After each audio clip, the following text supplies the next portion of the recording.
Chapter 2. Mr. Bennet was among the earliest of those who waited on Mr. Bingley. He had always intended to visit him, though to the last always assuring his wife that he should not go. Until the evening after the visit was paid, she had no knowledge of it. It was then disclosed in the following manner. Observing his second daughter employed in trimming a hat, he suddenly addressed her with, "I hope Mr. Bingley will like it, Lizzie." "We are not in a way to know what Mr. Bingley likes," said her mother resentfully, "since we are not to visit." "But you forget, mamma," said Elizabeth, "that we shall meet him at the assemblies, and that Mrs. Long promised to introduce him." "I do not believe Mrs. Long will do any such thing. She has 2 nieces of her own. She is a selfish, hypocritical woman, and I have no opinion of her." "No more have I," said Mr. Bennet, "and I am glad to find that you do not depend on her serving you." Mrs. Bennet deigned not to make any reply, but, unable to contain herself, began scolding one of her daughters.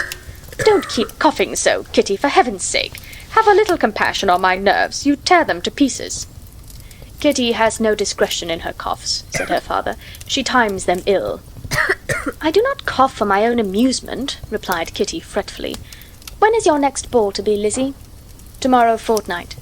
"Aye, so it is," cried her mother, "and Mrs. Long does not come back till the day before, so it will be impossible for her to introduce him, for she will not know him herself." "Then, my dear, you may have the advantage of your friend, and introduce Mr. Bingley to her." "Impossible, Mr. Bennet, impossible, when I am not acquainted with him myself. How can you be so teasing?" "I honour your circumspection. A fortnight's acquaintance is certainly very little. One cannot know what a man really is by the end of a fortnight.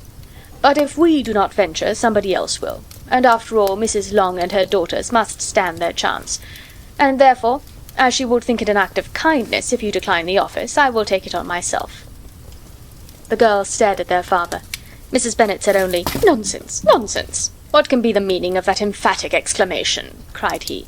"Do you consider the forms of introduction and the stress that is laid on them as nonsense? I cannot quite agree with you there. What say you, Mary? For you are a young lady of deep reflection, I know, and read great books and make extracts." Mary wished to say something sensible, but knew not how. "While Mary is adjusting her ideas," he continued, "let us return to Mr. Bingley." "I am sick of Mr. Bingley," cried his wife. "I am sorry to hear that. But why did you not tell me that before? If I had known as much this morning, I certainly would not have called on him. It is very unlucky, but as I have actually paid the visit, we cannot escape the acquaintance now." The astonishment of the ladies was just what he wished. That of Mrs. Bennet perhaps surpassing the rest, though, when the first tumult of joy was over, she began to declare that it was what she had expected all the while.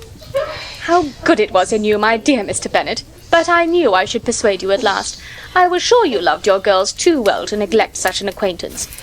Well, how pleased I am! And it is such a good joke, too, that you should have gone this morning and never said a word about it till now." "Now, Kitty, you may cough as much as you choose," said Mr. Bennet, and as he spoke he left the room, fatigued with the raptures of his wife. "What an excellent father you have, girls," said she, when the door was shut. "I do not know how you will ever make him amends for his kindness, or me either, for that matter. At our time of life it is not so pleasant, I can tell you, to be making new acquaintances every day, but for your sakes we would do anything.